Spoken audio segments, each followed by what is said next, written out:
enforcement and just cruise down the street and catch folks, it'd be awesome.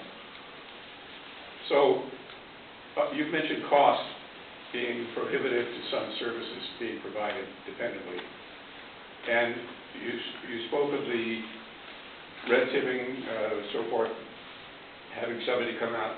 That's reasonable, but I also, in the permit parking, there have been discussions in this very room where we were told, well, we don't want to punish people by ticketing them for parking without the permit because there's a lack, let's see, a diminishing return to public attitude if you go around and ticket all the people who are parked there on the street that should not.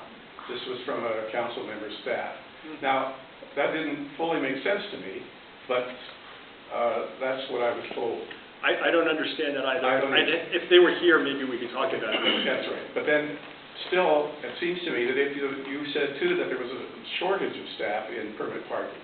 Well, put more people on to get more money from parkers. I'm working really hard to do that, sir. And then, when that's done, if you went around and saw only one car on one day, that's not fully the way it works. You have to go 2 or 3 days sometimes to see 3 or 4 cars there. And I pledge to you that is our ultimate goal, is to have every area that's with the permitted parking swept and done consistently. But why are costs for permit parking, which are rising, they're going to go up again? You know, it started out as a fine program that was not expensive for the people who used it, but it did cost and correct people who park there that shouldn't. So that has to be fixed. I think you just, put more people on, but the more we pay, the less return you're going to get from people buying the permits. I think, I don't disagree with you. What I'm personally trying to work on is the first piece of that, which is to get as many staff as I can up to full strength. And like I said, I mean, since November, I've interviewed, personally, I think I've been in like 15 to 20 interviews. I vetted over 100 resumes, and today I worked on getting secondary applications done from 12 different people who are all asked to come in over the next 2 days. So, my plate is full with trying to get the staff up. Why do you think, in past, from your experience or connection with the city, that somebody hasn't said, oh wait, if we put more people on, we get more income? I don't really know. Well, I can give you that answer, Don. Oh. Good. If I'm allowed to. The income from parking tickets goes to the Oakland City's general fund, okay, which pays mainly for police and fire and general government like personnel and finance. The Department of Public Works and the Department of Transportation, which is a spin-off of the Department of Public Works, a new department that came out of Public Works, all the same people that were in Public Works doing transportation are now in a new department, and they're hiring new people as well. They're funded from completely different sources. They are not funded from the general fund. So they don't benefit from high parking enforcement revenues. That money is not going to transportation department to pay for enhanced services. Okay? This seems I'm just giving you the truth. Yeah, I was with the city for 26 years. I was the public works director until 1 year ago, so I know this very, very well. That's how the city budget works. Okay, the general fund, all parking enforcement revenues go to the general fund.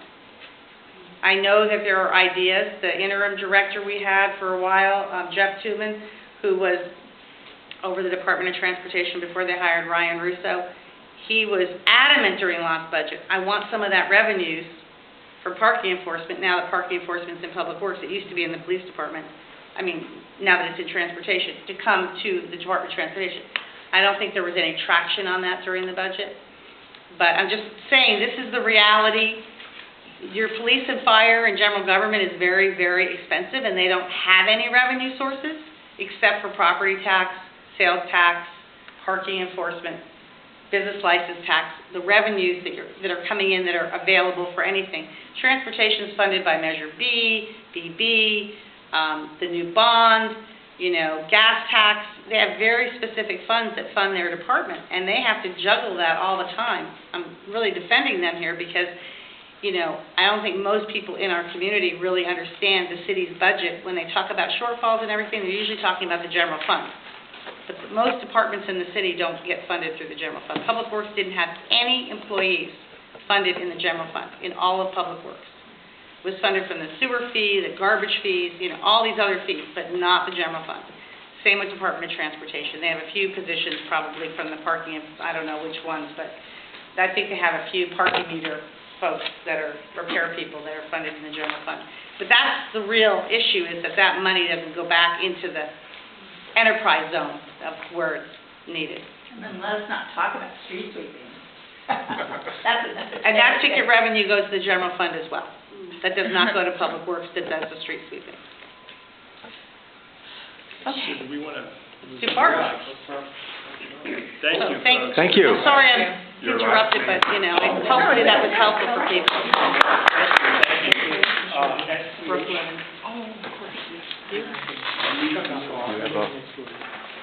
Oh, okay.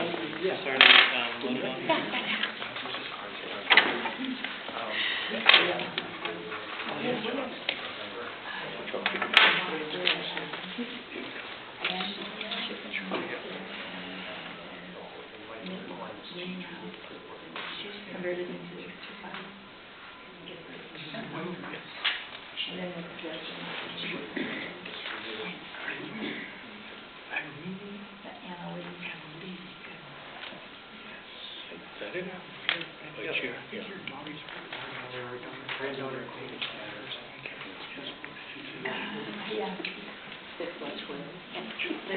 Shouldn't have a daughter. I don't have it. But now it's on that.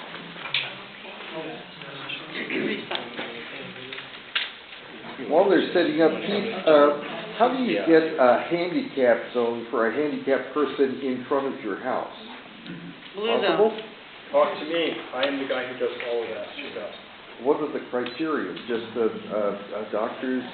Well, we're looking for four basic things. One is driver's license for the person in question or their primary caretaker who has to live with them. Right.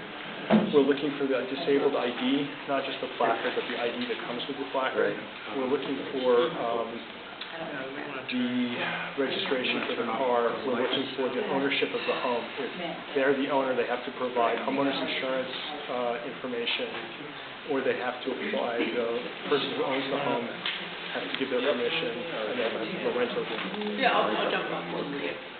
Pretty straight. It's very straightforward, and this stuff is all for the Whatever, yeah. and I'll help people plan it. All right. Hi, everybody. My name is Kirby Olson. I'm the Shared Mobility Coordinator for the City of Oakland. I'm in the Department of Transportation. As Keith said, we're a new department. We're about a year old, and I myself started at the department in November. So I manage our bike share program and our car share program. So I'm here to provide an update on the bike share program, and specifically on the bike share station at Rockridge. So I have a presentation that I gave last time at the last meeting, so forgive me if you've seen this already, but I know there's some new faces here, so I still want to go through some of the background about why we have a bike share program. So this is Steve, also. Do you want to introduce yourself Sure, as well? yeah. My name's Steve Geraldo. I work at BART. I'm in the Customer Access Group, and I manage all the bike program stuff at BART, and as well as all of the positioning of the bike share docks at BART stations in San Francisco, Oakland, and Berkeley. And I've been working with City of Oakland staff for a couple years now on the Rockridge project, which has been a very complicated one, much more than some other stations. There just hasn't been a great spot for them, and we're still tweaking and trying to get it in the right spot. So, Steve. Again, I'm Kirby Olson. I live here in Oakland. I live in West Oakland. I'm the Shared Mobility Coordinator for the city. That's my email. This is Keith. You already met Keith. Keith does color curves.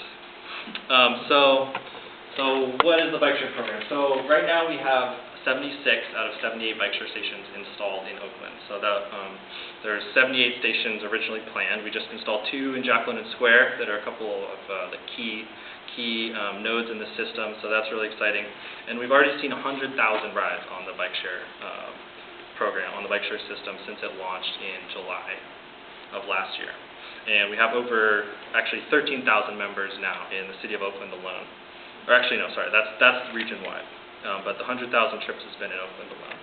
So the benefits of the bike share program basically is to get more people on bikes. It provides more access to bicycles for a whole range of people who wouldn't otherwise want to own their own bicycle. So some reasons people might not own their own bicycle is because of theft, not having a place to park it at home or where they're going, or the cost of owning and operating and maintaining a bicycle. So bike share helps provide access to all of those people. And the more bikes there are, the less traffic there is, more people getting exercise, less air pollution, less greenhouse gas emissions, less demand for parking, etc. So why do we have a bike share system? Well, generally, we have a bike share system to implement a whole host of citywide policies that have been adopted by our city council over the years, including most recently our bike sharing policy in 2015, as well as all these other policies that are listed here, and I think it goes all the way back to 1996 when we passed the resolution declaring the city of Oakland's support of public transit and other alternatives to single-occupant vehicles. So this has been going on for a while, and bike share is just one of the many ways that we're implementing all of these citywide policies. In addition, at Oakland DOT, OCDOT as we call it, we have our strategic plan. So bike share is specifically called out in our strategic plan, and our strategic plan is basically a work plan for what the department does and what we want to achieve in the city of Oakland. So part of that is expanding access to shared mobility. That's my job, bike share, car share, other shared mobility services that are coming in the future, as well as bike share was specifically called out in our strategic plan. So, what is the history of outreach in Rockridge? This is a question that came up last time. There were two dedicated bike share planning meetings, as well as other bike share presentations here at the Rockridge Community Planning Council, another one at the Colombo Club, and then another dedicated meeting here at the Rockridge Branch Library. I assume in this very room. So, one of the other things to keep in mind, you can't see the K in link there, unfortunately, so that link has been broken. But the Rockridge Bike Share Station is one of the key stations in the entire system. So it's only been in for a few months. It's already the number 10 most used station in the entire system. So I assume that over a whole course of a year, it'll probably be in the top 2 or 3. And so we've already had 850 trips beginning at that station. So, why are we here tonight? The station was installed 8.5 feet from the Firestorm Memorial. This is what the station looks like. I don't know if you've all had the chance to see it. It is a 25-dock station, and we installed it in January. It's off-street. This is the Firestorm Memorial Project. It was installed in 1993 in memory of the 1991 fire. It killed 25 people and injured 150 others, and it features over 2,000 hand-painted tiles. So what we heard from the community was that some people felt that this was an appropriate place for the bike share station. We also heard from other people in the community who felt that it actually brought positive attention to the memorial project. So that's why we installed this sign. We said that this station location would be reevaluated based on community input. And so we created this tentative timeline that for January and February we would evaluate some alternatives for the station. We would collect feedback from the public. And then sometime in the spring we would select the final location and notify. So as part of the January-February timeline, we developed some goals for where the station should be. So some of those goals were that it should be visible from the escalators, or at least some of the entrances. Ideally on the east side, because we know that the east side of the station gets a lot more foot traffic. It should have community support. There should be sufficient pedestrian clearance around the station, and bike share stations are big, so we need at least 75 linear feet of area in order to put the station. Doesn't always have to be in a straight line, but we're going to need 75 feet total. So we went out there, Steve, myself, and others, and we took a look at what are some of the alternatives of where the station could go. This was one of them, on the west side of College at Miles. It is highly visible. Unfortunately, the pedestrian clearance there is not quite sufficient. Another option here on the east side of College at Miles. In this location, the visibility was poor. It was on the same side as the main entrance. Unfortunately, there were some pedestrian clearance issues, would have required bike rack removal. There were some slope issues, and in terms of overall length, it wasn't quite enough. We also looked at this pathway, pedestrian pathway, that goes from the entrance on the west side of the station over to Miles.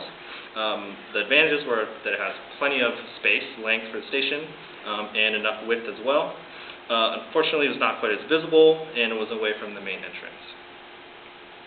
We also looked at the plaza on the east side, and we tried to do some creative configurations of how the station might fit there. We know that area is highly visible. It's next to some existing bike racks, but unfortunately, it's a heavily used pedestrian area, and it functions sort of as a plaza, and just seeing all the pedestrians crossing in multiple different directions, BART staff felt like it would be an impediment to pedestrian movement there. Another option was on the east side of College at Keith, on the sidewalk. So at this location, it is also highly visible to people coming in and out of BART. Plenty of length there on the sidewalk.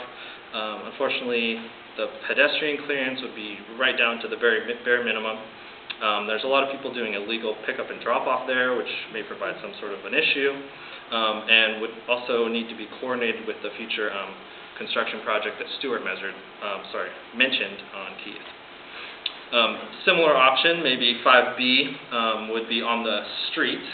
So after that project is completed, this travel lane will be converted into a parking lane. So it will not be an active travel lane any longer. So an option was to put the station there. So also highly visible, plenty of length. Disadvantages, again, with the pickup and drop-off, and then also that location would need to be coordinated and sort of designed into that future construction project. So, in order to, sorry, let's just save questions for the end if you don't mind. So, in order to get the community's feedback on all of these alternatives, I presented them here at the last meeting. And then we did a open community site visit. So that was in February on the 22nd. We invited the community to come down to the station and check all these options out for yourself. So I developed a comment card, and we had people go around to all the different station options, see what they thought, and fill out their preferred location and any additional comments. We also did an online version of that survey for anybody who couldn't make it to that site visit. And these are the results. We have 49%, so we took the total responses from both of those surveys, so we got 22 in-person responses and 80 online responses for a total of 102. I'm supposed to hand this over to Steve, but I'm going to continue. So the total, 102 votes, 49% preferred leaving at the existing location. 29% preferred the pathway over to Miles Ave. 14% preferred the Keith Avenue option on the sidewalk, and 8% the Keith Ave option on the street. So, myself and Steve are here to take your feedback. So, now I can ask my question? You absolutely can. So, was there an analysis of the existing bike racks that have been there for a really long time and, put in years before any of this was ever conceived? Could they not be adjusted and put somewhere else and maybe condensed? And then your shared bike could go where the independent bike racks are now? That's a great question for Steve. No, we didn't really look at moving all of those bike racks, and I'm really not in favor of doing that. Those are folks that are coming to BART every day, and the parking area right at the base of the escalators is definitely one of the safest, most visible places for folks to leave bikes. We're really not trying to reinvent the whole bike infrastructure at the station. Our first preference is to use an area that's available, if that's at all possible. If there really was absolutely no other alternatives, we'd do that. the location on the pathway to Miles right now has a couple of bike lockers, which I think we would relocate to make that a little, they don't really show up there on the upper part of this photo here, but it would bring if we use this particular location, it would bring the actual bike share bikes a little closer to the stairway and make them a little bit more visible. So I'd dig up the budget to relocate the lockers, and that would also probably require removing one bike rack. But if you're specifically referring to those racks at the base of the escalators, those are like prime parking for bikes, and that's Bart's first preference. Just a new look at the situation might be worth the analysis. And I would expect the ivy and the curves, there's no budget for like moving that slightly back, so that you have a little bit wider path. That's probably beyond the scope. Well, this paved path is 12 feet wide, so the bikes occupy about 6 feet. BART standards for clear travel are 6 feet, so this works okay for our facility standards. Right, it's just that the ivy area, again, designed decades ago, takes up a lot of the space. Yeah, well, to answer specifically, no, I don't have a budget to start a construction project and tear that up and widen it. Or at least, yeah. But I would still put it out there that the way the bike racks look now, it really looks disorganized. I mean, I just think that a new look at it, and could be still maybe kept there, but maybe moved slightly, to not even consider that as an alternative to me. Yeah, no, I can't disagree. At probably 40 out of our 44 stations, we could improve the way things are set up. Again, this isn't a project that BART is budgeted for. This is completely on the operator motivate to make this work for them within the constraints of our existing stations. So Rockridge being one of quite a few stations we're locating these at, there's probably stuff we could do at every station, and if we absolutely needed to, we'd probably figure out a way to do it. But I think there are other options here that can work for us before we start moving infrastructure around. We had another question over here. Yeah. Sorry, behind you. Oh, behind. I just want to say I'm a big fan of all the bike infrastructure at Rockridge BART, and I both have a bike and I use bike share, which I wonder if there's that category, because I don't want to park my bike at BART, I don't have a locker or whatnot anyway. So use bike share, big fan of bike share. It's really helpful if you commute to the city, you can get around the bike in the city, and move back here and get some foot and save time. Thanks. No, we're absolutely committed to finding, the best location. Yeah, so I guess my point, so I guess I wasn't quite clear, and maybe this isn't the forum for it, but what is other than just being near the mural, what was the problem with the existing location being near the mural that was expressed? And were there different problems, or was there like one consensus on what the problem is? I don't fully understand what the problem with the existing location is, other than I know it has to do with being near the mural. And to be totally transparent, I'm someone who I've lived in Rockridge for 3 years, and I've noticed the mural much more because of the bike share being there. I didn't actually even know about it until I started using the bike share near the mural, and I really appreciate the mural. I think it's an amazing memorial and piece of community work. So I was just curious to better understand what the problem was that people saw in having the bike share. Let me start and then pass it to Brooke. So there's been a lot of people that have kind of come through looking at Rockridge. I've probably been the only one that's been there for about 6 different site visits. And when we looked at that area near the mural, I was very conscious of it being a piece of art and not wanting to interfere with it. The group, and Kirby wasn't there, but there were other Oakland City staff and myself there. And I and the others felt, this is a piece of artwork that you need to kind of get up close to really appreciate the tiles are small. Yeah. And I'm going to admit that I'm not an expert on that mural, and I'll let Brooke respond, because I think she's a good voice for a different opinion on how that mural should be appreciated as a piece of artwork. So just to say, we thought about it. We thought we were locating the bikes far enough away from it that we weren't taking away from it at all.